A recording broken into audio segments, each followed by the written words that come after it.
Halo, selamat datang di channel Ruang Taktik. Di video kali ini, kita akan analisis laga semifinal UCL leg pertama antara juara bertahan Real Madrid versus Manchester City. Laga berakhir dengan skor sama kuat 1-1. Keunggulan Madrid di babak pertama dari gol Vini manfaatkan kemampuan El Real dalam melakukan build up dan lewati pres lawan dapat disamakan oleh City melalui gol Kevin De Bruyne dari luar kotak penalti. Statistik secara keseluruhan menunjukkan Man City lebih menguasai possession. Memang di babak pertama, Ancelotti lebih reaktif bermain defense counter dan hanya menguasai 32,4% dan hanya lepaskan satu shots yang hebatnya langsung menjadi gol. Namun di babak kedua, berbekal keunggulan 1 gol, Madrid menunjukkan mereka bisa bermain possession. Di paruh kedua ini, mereka lebih dominan dengan 56,7% possession. Bahkan di 15 menit pertama, possession El Real mencapai 71%. Uniknya di sini, Man City malah bisa samakan kedudukan di saat mereka nggak banyak kuasai bola. Serupa dengan yang dikatakan Pep, Madrid cetak gol saat City bermain lebih baik, dan City pun bisa cetak gol di saat Madrid bermain lebih baik. Nah, penasaran dengan jalannya laga dari perspektif taktikal? Let's go, kita bahas sama-sama. Persis yang sudah Ruang Taktik sampaikan di video preview, Madrid turun dengan formasi 4-3-3. Rudiger gantikan Militao yang terkena akumulasi, Camavinga sebagai bek kiri, Modric, Kroos, Valverde di lini tengah, dan di depan Vinicius, Benzema, serta Rodrigo. Sementara Man City dengan pakem 3 backnya. Walker sebagai center back sebelah kanan yang diharapkan dengan kecepatan yang dimilikinya mampu mengimbangi Vini. Akanji digeser ke kiri untuk isi pos Nathan Ake yang cedera. Stones di posisi double pivot dengan Rodri. Haaland ditopang oleh Grealish, Gundo, Kevin De Bruyne, dan Bernardo Silva.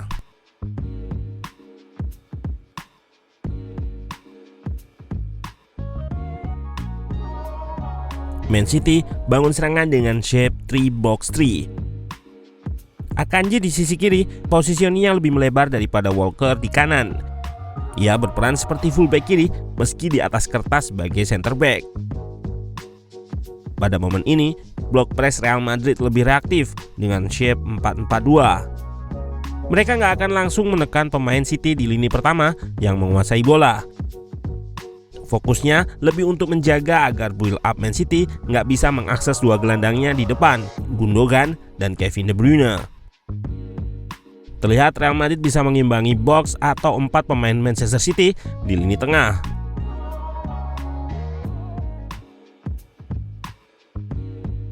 Saat City bisa progres ke tengah, masih ada center back Madrid yang akan step up atau naik mencegah target progresi City untuk balik badan.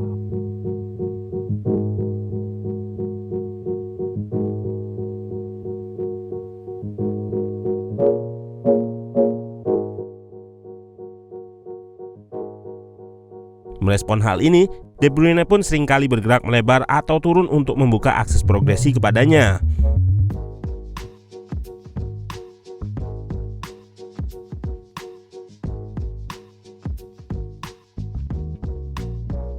Namun, Madrid nggak sepenuhnya bermain reaktif. Mereka akan melakukan high press di saat City memulai build up-nya dari area yang lebih rendah.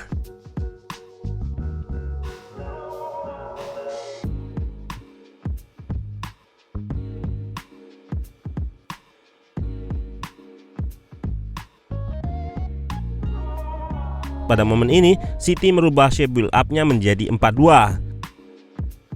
Stones drop menjadi center back, Walker dan Akanji menjadi fullback. Dengan shape ini, City memiliki kelebaran maksimal untuk mengurai block press Real Madrid. Ini yang membuat possession City pada babak pertama relatif tinggi, namun kurang penetrasi lantaran mengurangi satu pemainnya di lini tengah.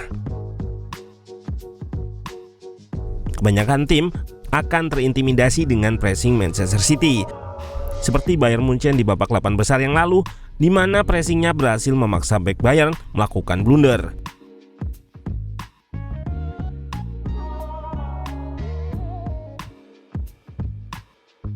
Namun, lain halnya dengan Real Madrid. Mereka justru memanfaatkan pressing Man City untuk menciptakan celah di area pertahanan. Hal ini nggak lepas dari kemampuan pemain-pemain Real Madrid yang nyaman saat menguasai bola dan memiliki ketahanan pressing yang tinggi, atau mudahnya nggak panik ketika dipres oleh lawan.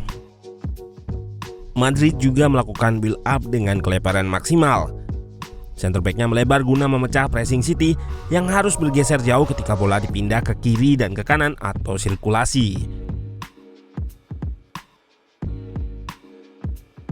Seringkali juga Real Madrid melakukan back pass di lini pertama, menarik blok press City naik dan ciptakan ruang untuk progresi.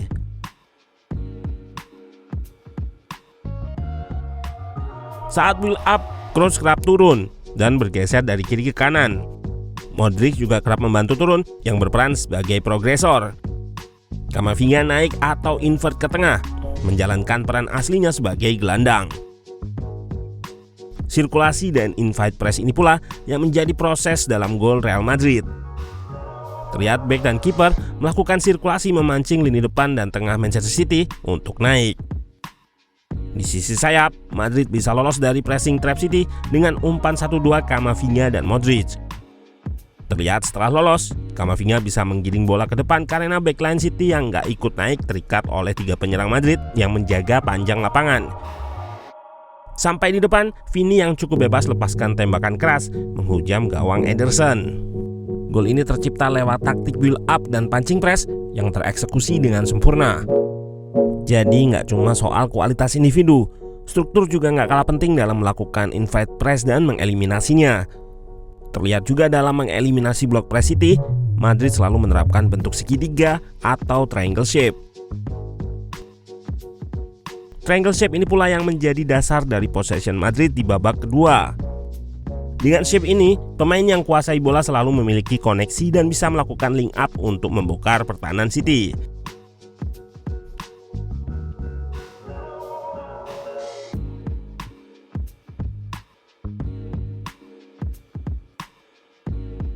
Selain triangle shape, off the ball movement atau pergerakan tanpa bola juga menjadi kunci Madrid dalam menjaga possession dan mengeliminasi lini per lini Manchester City.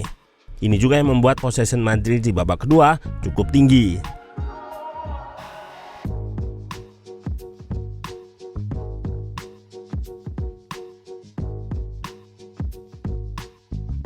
Sebelumnya di preview kita membahas salah satu set play attacking City adalah dengan positioning wingernya yang melebar menarik fullback lawan keluar dan menargetkan area half space untuk diekspos oleh gelandang atau nomor 8-nya. Madrid di laga ini relatif bisa meredam set play City ini. Adalah Modric yang berperan untuk drop atau turun sejajar dengan backline sehingga Madrid membentuk shape 5 pemain dan area half space lebih tercover dari pemain Man City.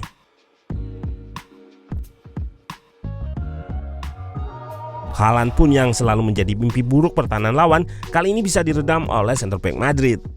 Pergerakannya selalu dibatasi. Bahkan beberapa kali ia nggak diberi kesempatan untuk balik badan. Pun begitu, blok pertahanan Madrid yang kompak ini meninggalkan ruang di depannya, terutama saat blok ini turun ke area yang lebih dalam atau low block. Nah, kesulitan menembus pertahanan Madrid, City seringkali memanfaatkan ruang ini. Gelandang-gelandangnya berkali-kali melakukan syuting dari luar kotak penalti. Terlihat dari shot map ini pun, shot atau tembakan City lebih banyak dilepaskan dari luar kotak. Ini yang membuat XG di pertandingan ini nggak terlalu tinggi, lantaran shot-shotnya lebih banyak dilakukan di area yang nggak berbahaya. Namun, percobaan ini pun membuahkan hasil. Berawal dari Rodri yang melakukan counter press dan berhasil intercept bola, dilanjutkan dengan umpan gundul kepada Kevin De Bruyne. Terlihat banyak pemain Madrid di kotak penalti, meninggalkan ruang di depannya, sehingga Kevin De Bruyne memiliki momentum untuk lepaskan syuting keras yang gak mampu dihalau oleh rekan senegaranya, Thibaut Courtois. Meski ada kontroversi sebelum terjadinya gol, pertandingan ini cukup menarik melihat Real Madrid yang begitu tenang dalam menghadapi City, terutama high press-nya. Terlebih, hasil ini masih membuka kans bagi kedua tim di leg kedua nanti untuk lolos. Kita akan kembali disuguhkan adu taktik dua manajer top dunia yang patut kita tunggu.